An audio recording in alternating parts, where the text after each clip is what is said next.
स्वागत करते हैं दर्शकगण आप सभी का इस विशेष कार्यक्रम में, हिंदी साहित्य नामक कार्यक्रम। जैसे कि आप देख रहे हैं, आज हम स्टूडियो में नहीं है बल्कि स्टूडियो से निकल कर हम इलोद गांव में आए हैं। बहुत ही सुंदर गांव है और इस सुंदर गांव के सुंदर परिवार के प्रांगण में आए हैं, चतुर परिवार के प्रांगण में आए हैं। और आज हमारी मुलाकात हो रही है वंदना सुकन चतुर जी। वंदना जी नमस्ते। नमस्ते। बहुत बहुत धन्यवाद, आपने हमारा स्वागत किया है आपके इस गांव, सुंदर गांव में, सुंदर प्रांगण। धन्यवाद जी। इलोद गांव के बारे में थोड़ा सा हमें बताइए। यह एक बहुत सुंदर सा छोटा सा गांव है जो जिसमें प्रकृति का हर एक दृश्य दिखता है। यहाँ से हमें थोड़ा सा पर्वत भी दिख जाता है, नदी भी है, मंदिर है, छोटी सी बहुत सुंदर मंदिर है नदी के पास ही। साथ साथ यहाँ पर खेत बहुत सारे हैं और फूल के भी खेत हैं। लोग यहाँ पर खेती करते हैं ईख की। और ये रास्ता जो है अंदर जाता है सीधा मोतालों की ओर। सीधा मोतालों की ओर। एक ही रास्ता अंदर जाता है, एक ही रास्ता बाहर आता है। नहीं, पहले ऐसा था लेकिन अब रास्ता खुल गया है तो ये सीधा मोतालों की ओर जाता है। और अगर बस आती है तो यहाँ से आकर फिर वापस यहीं से निकलती है बस। यहाँ के लोग ज़्यादातर खेती करते हैं? नहीं, सभी तरह के लोग हैं। जहाँ गवर्नमेंट सर्वेंट भी हैं और साथ साथ जो बिज़नेस में हैं, व्यापारी भी हैं।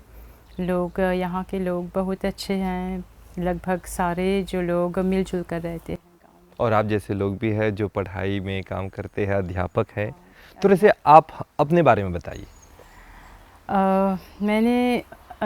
मैंने कभी सोचा नहीं था कि मैं कभी पुस्तक भी लिखूंगी। मेरी जो पढ़ाई हुई है वो फैशन डिज़ाइन में मैंने किया था और फैशन डिज़ाइनर की तरह मैंने काम भी किया 2 साल तक। फिर धीरे धीरे यहाँ पर देश में टेक्सटाइल थोड़ा नीचे आ रहा था तो पिताजी ने कहा अब अध्यापन में जुड़ जाओ। तो मन मारकर मैं चली आई। 2-3 साल हुए, मन नहीं लग रहा था। लेकिन ऐसा हुआ कि सौभाग्य मेरा कि जहाँ पर मैं पहली बार मेरी पोस्टिंग हुई थी वो चित्रकूट पाठशाला में थी। वहाँ पर केवल उन दिनों, क्योंकि अभी अभी हमारी ट्रेनिंग समाप्त हुई थी, तो उन दिनों हमें पोस्टिंग जहाँ भी मिला हमें पोस्ट किया गया। और वह जो पाठशाला, वहाँ पर केवल एक अध्यापिका थी पहले से और मैं उसके साथ काम कर रही थी। धीरे धीरे एक अध्यापिका की शादी हुई, वो भी वहीं पर आ गई। तो हम 3 एक साथ काम कर रहे थे। मेरे केवल 2 पीरियड्स थे।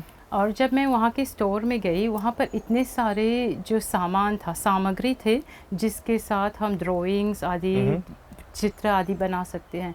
तो मैंने क्या किया, ये सारे लिए, क्योंकि बहुत समय था उन दिनों, तो मैंने सारे जो पुस्तक में जो भी सुंदर चित्र हैं और जो भी सुंदर शब्द हैं, क्योंकि बहुत सालों के बाद मैं हिंदी तक पहुंची थी, उससे कट गई थी बहुत सालों तक डिज़ाइन करते करते। तो जब मैं वहाँ पर आई तो इतने सारे सुंदर शब्द शायद वे गुम हो जाते। तो मैंने सोचा कि मैं चित्रों के ज़रिए इनको वैन गॉग शीट में डालकर चित्र बनाकर, सारे जो चित्र के साथ शब्द डालकर मैंने पूरे जो है कक्षा में चिपकाए।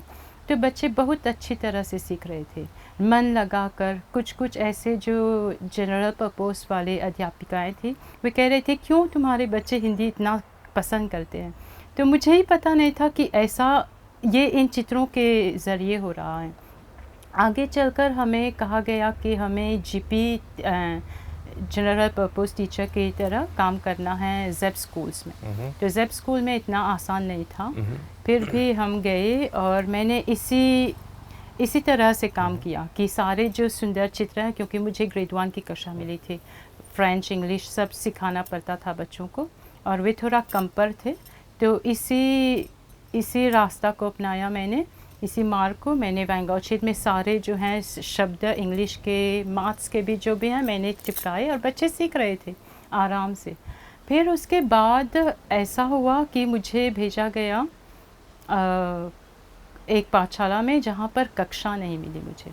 और ये सारे जो मैंने टीचिंग एड्स बनाए थे, ये ऐसे ही उनका प्रयोग नहीं हो पा रहा था। तब मुझे पता चला कि हमारी इतनी सारी पाठशालाएं हैं बहुत सारी ऐसी पाठशालाएं हैं जहाँ पर हिंदी के लिए एक अलग से कक्षा नहीं मिल पाती हैं, क्योंकि जगह ही नहीं है। तो इस कारण हम इन टीचिंग एड्स का प्रयोग नहीं कर पाते हैं। और मेरा काम इतना कठिन बन गया था कि मैं समझ नहीं पा रही कि बच्चे क्यों नहीं सीख पा रहे। यही मैं 2 साल पहले कितने आराम से सिखा पा रही थी, और अभी इन चित्रों के बिना यह काम मुझे बहुत बहुत बहुत ही कठिन लग रहा था। तो मैंने सोचा क्या इसके लिए कुछ करना पड़ेगा। तो धीरे धीरे जो भी कार्य था मैंने लिखना शुरू किया और उसको फ्लिप फाइल में डालना शुरू किया, हर बच्चे के लिए एक एक फ्लिप फाइल। तो चलते चलते ऐसा हुआ, अगर कहीं पर कोई गलती छूट जाती तो हर बच्चे को उसको सुधारना पड़ता, और हर बच्चा उसको आराम से नहीं सुधार पाता, सभी का अपना अपना तरीका था। तो तब से मैंने सोचा कि मैं टाइप करूं, तो टाइप करना सीखा, टाइप करना शुरू किया। उसके बाद मैंने देखा कि इसको तो पुस्तक का रूप देना पड़ेगा। अब पुस्तक का रूप देने के लिए कोई इतना आसान नहीं था, क्योंकि तब मुझे पता चला कि ये सारे कार्य जब तुम टाइप करते हो वर्ड पर, इसको लेकर जाना पड़ता है एडोब फोटोशॉप आदि, एक ग्राफिक डिज़ाइनर की आवश्यकता पड़ी मुझे। तो ईश्वर की कृपा हुई कि सोमेश जी मुझे मिले, सोमेश राम सहाय जी, और उन्होंने कहा कि हाँ देख सकते हैं, और उन्होंने बहुत बहुत सहायता की। और जो था मेरे दिमाग में उन्होंने उसी तरह से उसकी प्रस्तुतिकरण की। ये जो पहली पुस्तक है ग्रेड वॉल्यूम 1 की है, और ये वाली पुस्तक पहले बनी, और इसमें मैंने जब शुरुआत की तो सारे जो हमारे अक्षर हैं उनका ट्रांसलेशन किया। तो इसको करने से पहले जो हमने किया था टीचिंग एड्स, उसमें केवल हिंदी के शब्द थे। लेकिन जो हुआ, अनुभव के साथ साथ हमें बहुत सारी ऐसी समस्याएं दिखीं कि अभिभावक चाहते हैं कि उनके बच्चे हिंदी सीखें, लेकिन अभिभावक को ही हिंदी नहीं आती। साथ साथ बहुत सारे ऐसे बच्चे हमें मिलते हैं जिनके घर पर हिंदी नहीं बोली जाती है, भोजपुरी नहीं बोली जाती है, फ्रेंच बोली जाती है, क्रियोल भी बोली जाती है, और थोड़ी सी इंग्लिश। तो मैंने सोचा जो भी शब्द हैं, इतने सारे सुंदर शब्द हैं, पहली कक्षा से लेकर 6वीं तक, क्योंकि हमारे जो पाठ्यक्रम में ऐसा होता है कि ग्रेड 1 में लगभग 4 से 5 जो हैं, अगर फल ले लेंगे, फूल ले लेंगे, सब्ज़ी ले लेंगे, 4 से 5 बताया जाता है। आगे चलकर ग्रेड 2 में थोड़ा सा ज़्यादा, और आगे चलकर ऐसे जो कठिन होते हैं वो चलते चलते बड़े होते होते बच्चे कठिन शब्द भी जान जाते हैं। लेकिन क्या होता है जब वे तीसरे या चौथे में आते हैं, ये जो पहली कक्षा में सीखा हुआ शब्द हैं वे भूल जाते हैं, या जब लिखते हैं उसमें बहुत गलती छोड़ते हैं। दूसरी समस्या क्या आती है, उन्हें पता नहीं कि यह शब्द स्त्रीलिंग है या पुल्लिंग है। तो इन सारी समस्याओं को लेकर मैंने सोचा, एज ए डिज़ाइनर उस समय मैंने सोचा कि इसका एक समाधान ढूंढें। तो मैंने हर शब्द के लिए एक चित्र ढूंढना शुरू किया। उस शब्द, क्योंकि अगर बच्चा हिंदी नहीं जानता है तो इंग्लिश या फ्रेंच या चित्र के द्वारा उसे हिंदी का शब्द पता चल, या फिर दूसरी भाषाओं के ज़रिए वे लोग हिंदी सीख लेंगे। और हिंदी का जो शब्द है, अगर बच्चा या अभिभावक को हिंदी नहीं आती है तो हिंदी का जो शब्द है मैंने रोमन लेटर्स में भी लिखा है, और जिससे अभिभावक उसको देखकर बच्चे को सिखा पाए। तो जो भी यहाँ पर हमने कैटेगराइज किया है, जैसे कि सारे जो शब्द हैं पहली कक्षा से लेकर फलों के शब्द, जो भी फल हैं, जो भी जानवर हैं, चिड़िया हैं, ये पहली वॉल्यूम 1 में आए हैं, और गिनती भी आए हैं, साथ ही साथ जो मौसम के बारे में हैं, रंगों के नाम हैं। मैं कुछ जोड़ना चाहूँगा यहाँ पे, जैसे कि आपने कहा कि आप पहले डिज़ाइन करते थे, फैशन एंड डिज़ाइनिंग करते थे। तो यहाँ पे इस पुस्तक में आपने अपने जो अनुभव प्राप्त किए हैं इसमें आपने लगा दी है चित्रों के माध्यम से। चित्र बहुत ही आकर्षक होते हैं और बच्चे लोग भी इससे आकर्षित हो जाते हैं, और रंगों के साथ आपने इसको सजाया है। मैं तो सोचता हूँ कि अगर बच्चे लोग सीख रहे हैं, बच्चों के साथ साथ पेरेंट्स भी, अभिभावक भी सीखना चाहते हैं, इन लोगों के लिए बहुत ही आसानी होगी। ऐसे बहुत सारे लोग मिले मुझे जिन्होंने कभी हिंदी नहीं सीखी थी, और उनको उनको यह जब पुस्तक मिली वे इतने खुश हुए कि इस जो भी उनकी आयु है उस आयु में भी वे हिंदी सीख पा रहे हैं, घर बैठे कुछ हिंदी सीख पा रहे हैं। आपको और एक बात बताऊं, काफ़ी लोगों से मुलाकात होती है हमारी, कई लोग ये कहते हैं कि हमें खेद है क्रियोल में, कहते हैं कि मुसागा की मोपान गैसे अपन हिंदी, हमें खेद है कि हमको ये मौका नहीं मिला हिंदी सीखने के, या फिर सीखने का मौका मिला था लेकिन मन दूसरी ओर चला गया था, उन दिनों की बात है। तो अभी ये लोग सीखना चाहते हैं। मेरे ख्याल से ये पुस्तक उन लोगों के लिए बहुत ही लाभप्रद होगा, क्योंकि रंगों के साथ साथ अंग्रेज़ी में इन शब्दों का ट्रांसलेशन हुआ है, फ्रेंच में भी इन शब्दों का ट्रांसलेशन हुआ है। मुझे लगता है ये आप एक बहुत ही नेक कार्य कर रहे हैं। धन्यवाद। इसकी जो सबसे बड़ी विशेषता ये है, जो जब ये पुस्तक लगभग पूरी हो चुकी थी तो मैंने अपने ग्राफिक डिज़ाइनर से बात की। मैंने कहा तुम जानते हो मुझे चाहिए कि हर एक पुल्लिंग शब्द नीले रंग में हो और जो स्त्रीलिंग शब्द है वो स्त्रीलिंग रंग में गुलाबी रंग में हो।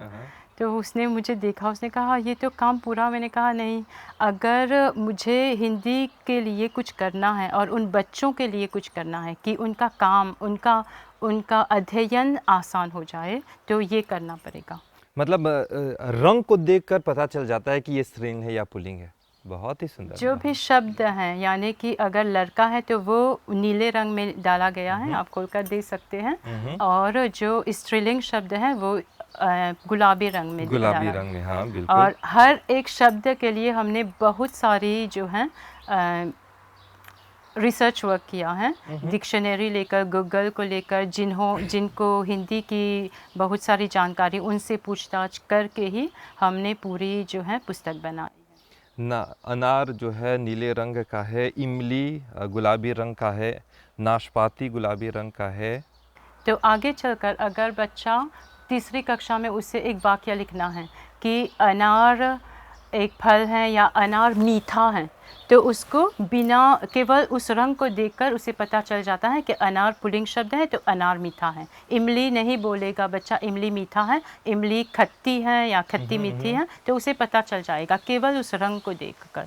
क्योंकि आजकल जो समस्या चल रही है, अगर हम अभिभावक को बोलेंगे कि बच्चा हिंदी का जो है गृह कार्य नहीं कर पा रहा है, तो वो बोलेगा कि हमें ही हिंदी नहीं आती। तो इसके ज़रिए, क्योंकि हम गूगल पर अगर टाइप करके सर्च करेंगे किसी शब्द का स्त्रीलिंग या पुल्लिंग, इतना आसान नहीं है। पहले आपको हिंदी जाननी चाहिए, तब आप सर्च करके आपको पता लगेगा कहाँ पर लिखा है पुल्लिंग या स्त्रीलिंग। तो ये इन सारी जो समस्याएं हैं, केवल रंगों को देखकर, केवल रंग को देखकर वे जान जाएंगे और आसान से निबंध या वाक्य जो भी हैं आसान से लिख पाएंगे। बहुत ही सुंदर, बहुत ही सुंदर। तो इसके ज़रिए मैं सोचता हूँ कि बच्चे लोग और आकर्षित हो जाएंगे रंगों द्वारा, चित्रों द्वारा हिंदी की ओर। आप पाठशाला में काम करती हैं और बच्चों के साथ आप काम करती है। आजकल एक समस्या हम देख पा रहे हैं, बहुत कम लोग बच्चे हिंदी सीख रहे हैं या फिर सीखना चाहते हैं। हालांकि सरकार अपनी ओर से पूरी कोशिश, मंत्रालय अपनी ओर से, स्कूल अध्यापक अपनी ओर से पूरी कोशिश कर रहे हैं। आपके देखने में समाधान हम किस तरह से बच्चों को आकर्षित कर सकते हैं? मेरा तो एक ही समाधान है, चित्रों के ज़रिए। चित्र, रंग, इसी के ज़रिए बच्चे अच्छी तरह से सीख पाएंगे।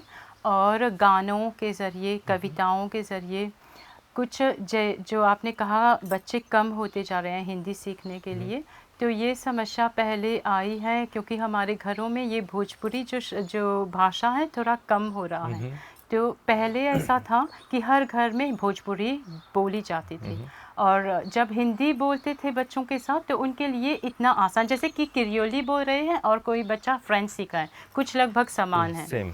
और जो हमारे विषय हैं पाठशालाओं में, maths, English, geography, history and geography, science, ये सारे इंग्लिश के हैं। तो इंग्लिश के साथ बच्चे जुड़े हुए हैं। और साथ ही साथ घर पे जाएंगे, सोशल मीडिया या फिर यूट्यूब खोलेंगे तो सारे वीडियोस जो है अंग्रेज़ी भाषा में है या फिर फ्रेंच भाषा में, जो ठीक है अपनी ओर से, लेकिन हिंदी के वीडियोस बहुत कम मिलते हैं।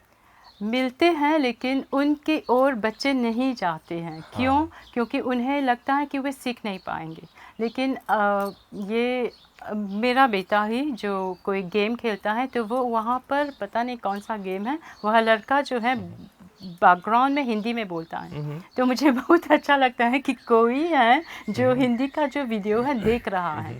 तो कोई ऐसा रास्ता है कि हिंदी की ओर बच्चों को खींचना चाहिए। ये ऑटोमेटिकली हुआ, मैंने उसे नहीं डाला था उसकी ओर। लेकिन हमारे जो एमबीसी पर जो भी कार्यक्रम आते हैं हिंदी के, और ये जो हमारे जो जैसे कि महादेव, जैसे कृष्णा आदि, मैं हमेशा बच्चों को बोलती हूँ क्योंकि उसका सूचित्रांश होता है, तो बच्चे उसको देखकर हिंदी भी समझ लेते हैं और कुछ नया भी सीख लेते हैं। तो लेकिन फिर भी अगर भोजपुरी अभी तक बोली जाती घरों में तो इतना कठिन नहीं होता बच्चों को हिंदी सीखना। लेकिन फिर भी अब हम नए, जैसे कि एक नए दौर में हैं और इस नए दौर में कुछ तो समाधान ढूंढना पड़ेगा कि बच्चों को हिंदी सिखाना पड़ेगा। तो मुझे लगता है ये हैं, और हमारी पाठशालाओं में जो टैबलेट हैं ये भी बहुत लाभकारी हैं। और धीरे धीरे अगर छोटे से ही बच्चे बैठ कर जाएँ तो अगर ये भी हो कि प्री प्राइमरी से ही बच्चे हिंदी सीख लें तो सीखना शुरू कर दे गानों के थ्रू या जैसे भी, तो उनको जब वो पहली कक्षा में आएंगे उनको कठिन नहीं लगेगा। क्योंकि जब पहली कक्षा में आते हैं तो इंग्लिश उनको पहले से पता है, ABCD, फ्रेंच में ABCD जानते हैं, हिंदी में ABCD नहीं है। ABCD जो है वो 26 लगभग अल्फ़ाबेट्स हैं, हिंदी के इससे ज़्यादा हैं, डबल हैं। और इसको सीखते सीखते पहली कक्षा हो जाती है, दूसरी हो जाती है, तीसरी तक वो सीखते रहते हैं। अब उनके हलंताक्षर हैं, उनके साथ साथ 12 अक्षरियाँ, तो इसको सीखते सीखते उनको लगता है ये कितना कठिन है उनके ये जो ABCD। लेकिन अगर प्री प्राइमरी से ही वे शुरू कर लेते हैं बैठकाओं में ही जाकर, तो उनको ये इतना कठिन नहीं लगेगा। क्योंकि मेरे पिताजी हमेशा कहते थे कि हिंदी ऐसी भाषा है, इतनी आसान है कि जो तुम लिखते हो वही तुम पढ़ते हो। तो कैसे बच्चों को यह भाषा कठिन लग रहा है, तो कहीं पर कुछ मैं कमी नहीं बोलूँगी कि उनको किसी न किसी तरह उनको आकर्षित करना चाहिए। और किसी भाषा को अगर आप सीखना चाहते हैं, जितना आप उस भाषा के साथ संपर्क रखेंगे, हाँ, उतना ही आप मतलब भाषा आसान हो जाएगा आप लोगों के लिए। तो एक और प्रश्न आपसे मैं करना चाहूँगा, जैसे ही आपने वॉल्यूम 1 शुरू किया तो लोगों की प्रतिक्रिया में जानना चाहूँगा। लोग मतलब पसंद करते थे, लोग खरीदते थे, आप कोई फीडबैक्स मिलता था? बहुत अच्छा फीडबैक मिला जब मैंने वॉल्यूम 1 किया, बहुत लोगों ने पसंद किया, अध्यापकों ने भी। और इसी को देखकर मैंने, और मांग थी कि थोड़ा वर्कबुक भी तैयार करो, क्योंकि इसके साथ साथ अगर वर्कबुक होगा तो हमें पता चलेगा कि बच्चा कितना सीख रहा है। तो आगे चलकर पहले हमने मांग हुई वॉल्यूम 2 की, तो वॉल्यूम 2 की तैयारी हुई। उन दिनों कोविड भी आ गया था, तो साथ साथ कोविड के समय में मैंने वॉल्यूम 3 का भी तैयारी की, प्रिंटिंग हुआ। उसके बाद जब वर्कबुक्स की मांग हुई तो मैंने हिंदी ग्रेड 1 किया, हिंदी ग्रेड 2 का भी हमने प्रिंट किया, उस पर काम किया। ज़्यादातर जो काम हम आज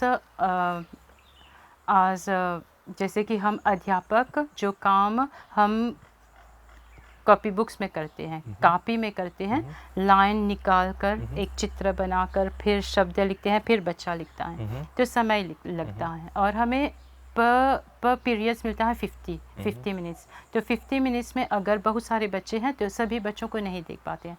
तो मैंने ऐसी एक पुस्तक तैयार की जो भी जैसे कि एक अक्षर हमने अभी बच्चों को बताया, वे सीख रहे हैं। कुछ रंगों से भी जुड़े कुछ कार्य हैं, जैसे कि बच्चा म सीख रहा है, तो म से जुड़े जो भी शब्द हैं हमने लाइन दी। क्योंकि हमारे देश में ऐसी जो कापी मिलती हैं, चिलाली जो बोलते हैं, वो इतनी चिलाली होती थी, पतली सी होती हैं कि हिंदी लिखना बच्चों के लिए बहुत कठिन है। ये तो आपने आसान अब और आसान कर दिया। थोड़ा सा इसको बढ़ाया साइज में कि बच्चों को, क्योंकि अगर हम बोलेंगे बच्चे को तुम चिलाली में इंग्लिश फ्रेंच लिख देते हैं, लेकिन हिंदी लिखना, क्योंकि हिंदी एक बड़ी ऑटिस्टिक अल्फ़ाबेट है, तो ऑटिस्टिक अल्फ़ाबेट के लिए थोड़ी सी ज़्यादा जगह चाहिए, तो हमने जगह प्रदान की बच्चों के लिए, और जो भी अक्षर हैं उनको रंगों में डाला ताकि बच्चा जब लिखे तो उसको बहुत आसान लगे, और जब शब्द लिखे उसे पता चले कि वो कौन सा शब्द लिख रहा है। बोल बोल कर, अगर यह मुँह है मुँह मुँह बोलते बोलते तो उसके दिमाग में दोनों अक्षर आ जाएंगे साथ साथ। ग्रेड 1 में उसे ह भी चला आ जाएगा, हालांकि वो पाठ्यक्रम में है नहीं।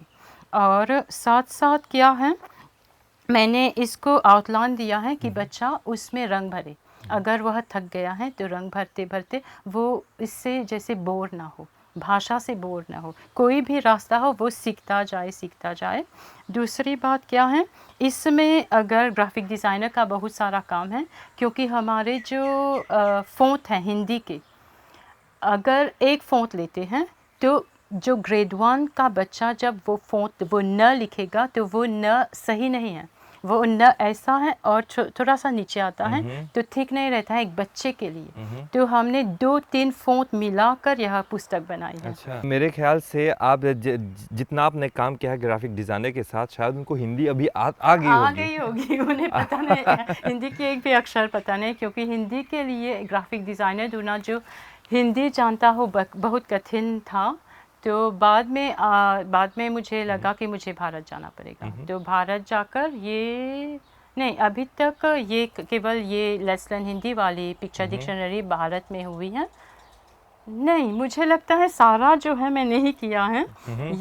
यह जो जिस लड़के ने किया है उसे हिंदी नहीं आती थी, थोड़ी उसने थोड़ा सा बहुत मेहनत किया ये भी, लेकिन उन दोनों का मैंने अकेले ही काम किया। अच्छा, क्योंकि आप पहले से ही इस क्षेत्र में था, ग्राफिक हाँ, डिज़ाइनर मैं ग्राफिक डिज़ाइनर, हमारा एक मॉड्यूल हुआ करता था, तो उसके ज़रिए, और वो कोविड के दिनों में तो मैंने किया थोड़ा सा, वो वॉल्यूम 3 का मैंने लगभग पूरा अपने आप से किया। वंदना जी, बातों बातों में हम मतलब कार्यक्रम के अंत तक तो आ गए हैं, काफ़ी कुछ आपके बारे में जानना होगा, लेकिन आपने जो कहा है, मुझे लगता है कि अगर बच्चे लोग आपकी पुस्तकों को, हमारे देश में बहुत सारी हिंदी की पुस्तकें हैं, उनमें से एक आपकी पुस्तक है जिनके ज़रिए ये लोग और आकर्षित हो जाएंगे, रंगों के द्वारा, चित्रों के द्वारा वे लोग अक्षर की ओर आकर्षित हो जाएंगे। मैं तो कहूँगा कि आपको बहुत शुभकामनाएं देना चाहूँगा। आप यह काम जारी रखिए और बच्चों को आप आकर्षित कीजिए ज़रूर। लेकिन जाने से पहले आपने पाठशालाओं की पुस्तकें आपने लिखी है, कभी खुद की, कविता की, कहानी की, नाटक की, मतलब साहित्य से जुड़े हुए कुछ आपने कुछ लिखा है? एक कविता लिखी है आज इस साल मेरी माँ पर, और बहुत सालों के बाद मैंने सोचा कि कुछ लिखूं, क्योंकि मन में आया कि कुछ रह गया था बाकी, उनको नहीं बोल पाई थी, तो मैंने कहा मैं लिख दूं, तो एक कविता ज़रूर हम सुनना चाहेंगे, लेकिन उससे पहले हम अपने दर्शकों को बताना चाहेंगे कार्यक्रम के अंत तक तो आ गई है। चलते चलते आप लोगों से कहेंगे कि आप लोग भी हिंदी सीखना चाहते हैं, ज़रूर सीखिएगा। हिंदी एक वैश्विक भाषा बन रही है, ग्लोबल भाषा बन रही है, जहाँ पे आप जाएंगे एक संपर्क की भाषा बन गई है। तो आप लोग सीखिएगा और अपने बच्चों को भी सिखाएगा। मटेरियल्स बहुत सारे उपलब्ध है, इंटरनेट के ज़रिए, यूट्यूब के ज़रिए, वीडियोज़ के ज़रिए, पुस्तकों के ज़रिए, वंदना जैसी बहन जी के ज़रिए आप लोग मटेरियल्स प्राप्त कर सकते हैं। खुद को आप हिंदी शिक्षित बनाइए और बच्चों को भी हिंदी शिक्षित बनाइएगा। तो चलिए, कार्यक्रम के अंत तक तो आ गए हैं और अंत में हम वंदना जी द्वारा लिखित एक बहुत ही सुंदर कविता अपनी माँ के ऊपर हम सुनना चाहेंगे। मेरी प्यारी माँ, बचपन से माँ का लाड प्यार मिलना, उनके हाथों से बने स्वादिष्टम खाना परोसा जाना, समझ नहीं पाई कि ईश्वर की कृपा ही तो है, जिनकी आँखों में करुणा व प्रेम झलकती हो, जिनकी डांट में भी स्नेह का आभास हो, जिनकी खुशी मेरी खुशी से हो, जिनकी आँखें नम होती मेरे पीड़ाओं से, वो ही तो है मेरी माँ। अपनी सुकून को त्यागे जो सुबह 5 बजे मुझे जगाती, गर्मा गर्म बादाम दूध लाकर मेज़ पर जो रखती, ख्याल जो था उनका मेरा, उनके सपनों को साकार करने वाली मैं जो थी। खूब पढ़ाई करूं, दिन दुगुनी रात चौगुनी तरक्की करूं। वैसे स्वार्थ इतना ही था उनका कि बच्ची मेरी आगे बढ़ पाए। ये ही हैं मेरी प्यारी माँ। मेरे साथ बैठती, मेरी सारी बातें सुनती, शाम को मेरी राह तकती, मुझे घर से के सारे काम सिखाती, आलस जो मैं करती मेरे से वे रूठती या 2 बातें सुना देती। अच्छी बच्ची जो करती तो चुम्मी देकर मुझे पुचकारती। ये है मेरी प्यारी माँ। अपनी सुरीली आवाज़ में लोरियाँ गा गा कर मुझे सुलाती। कभी श्री राम कथा तो कभी बाल गोपाल की रोचक कहानियाँ सुनाकर मुझ में सारे संस्कार भरती। मेरे सुंदर कपड़े सिलती तो कभी मेरी गुड़िया के कपड़े सिलती। मेरे खिलौने से भी उतना ही प्यार करती, कारण बस वही कि उनकी गुड़िया की अमानत सुरक्षित रहे बस। कब गुड़िया से युवती बनी और माँ मेरी प्यारी सखी बन गई, पता ही नहीं चला। मेरे परवरिश के दौरान अपने आप को कितनी भूमिकाओं में ढालना पड़ा होगा, बस माँ ही को पता होगा।